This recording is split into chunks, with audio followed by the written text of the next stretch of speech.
বিদেশে পড়তে যাওয়ার ক্ষেত্রে শিক্ষার্থীদের পছন্দের তালিকায় থাকে অস্ট্রেলিয়া, কানাডার মতো দেশগুলো। প্রতি বছর শিক্ষার্থীদের বড় একটি অংশ উচ্চশিক্ষা ও কাজের উদ্দেশ্যে অস্ট্রেলিয়ায় পাড়ি জমায়। এর ফলে দিন দিন দেশটির জনসংখ্যা বাড়ছে, সেই সঙ্গে বাড়ছে দেশটির জীবনযাত্রার ব্যয়। তাই অভিবাসীর সংখ্যা বৃদ্ধি পাওয়া, স্টুডেন্ট ভিসা পাওয়ার ধাপগুলোতে কঠোর হচ্ছে অস্ট্রেলীয় সরকার। ফলে আবারও স্টুডেন্ট ভিসার নিয়মে পরিবর্তন আনছে সরকার। আগামী শুক্রবার থেকে স্টুডেন্ট ভিসার নিয়ম আরও কঠোর করছে দেশটি।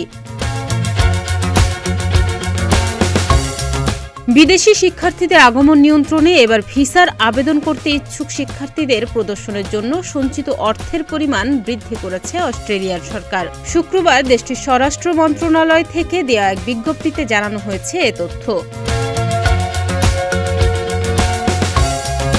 বিবৃতিতে বলা হয়েছে, যেসব বিদেশি শিক্ষার্থী অস্ট্রেলিয়ায় ভিসার জন্য আবেদন করবেন তাদের অবশ্যই ন্যূনতম ২৯,৭১০ অস্ট্রেলীয় ডলার, যা বাংলাদেশি মুদ্রায় ২১,৪৬,৯২২ টাকা সমপরিমাণ অর্থ সঞ্চিত থাকতে হবে এবং সংশ্লিষ্ট কর্তৃপক্ষকে এই সঞ্চিত অর্থ সংক্রান্ত ব্যাংক নথি প্রদর্শন করতে হবে। যুক্তরাষ্ট্র, যুক্তরাজ্য, কানাডা, অস্ট্রেলিয়ায় শিক্ষার্থী ভিসার আবেদনে যেসব কাগজপত্র নথি সংযুক্ত করা বাধ্যতামূলক, সেসবের মধ্যে ব্যাংকে সঞ্চিত অর্থের পরিমাণ বিষয়ক নথিও অন্তর্ভুক্ত করতে হবে। এই নথি অন্তর্ভুক্ত না করা হলে আবেদন গ্রহণযোগ্য হবে না। অস্ট্রেলিয়ায় শিক্ষার্থী ভিসা আবেদনের জন্য আগে প্রদর্শনযোগ্য সঞ্চিত অর্থের বাধ্যবাধকতা ছিল ন্যূনতম ২১,০৪১ অস্ট্রেলীয় ডলার। পরে ২০২৩ সালের অক্টোবরে তা বৃদ্ধি করে ২৪,৫০৫ অস্ট্রেলীয় ডলারে উন্নীত করা হয়। সেই হিসেবে এবার দ্বিতীয় দফায় বাড়ানো হল প্রদর্শনযোগ্য সঞ্চিত অর্থের পরিমাণ।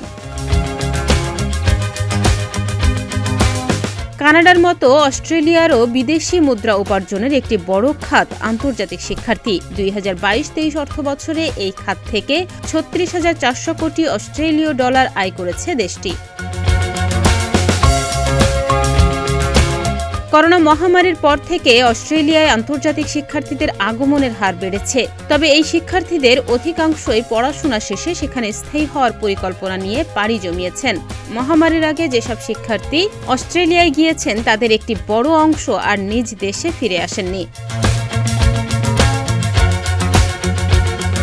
২০২৩ সালের গোটা বছরে বিভিন্ন দেশ থেকে অস্ট্রেলিয়ায় গিয়েছেন রেকর্ড ৫,৪৮,৮০০ জন শিক্ষার্থী। দেশটির ইতিহাসে এর আগে এক বছরে এত বেশি সংখ্যক আন্তর্জাতিক শিক্ষার্থীর আগমন ঘটেনি। এই বিপুল সংখ্যক অভিবাসী আগমনের সরাসরি প্রভাব পড়েছে দেশটির আবাসন ব্যবস্থায়। আবাসন ব্যয় দিন দিন বাড়ছে অস্ট্রেলিয়ায়, ফলে নাগরিকদের ভোগান্তিও পোহাতে হচ্ছে। ডেস্ক রিপোর্ট, প্রতিদিনের বাংলাদেশ।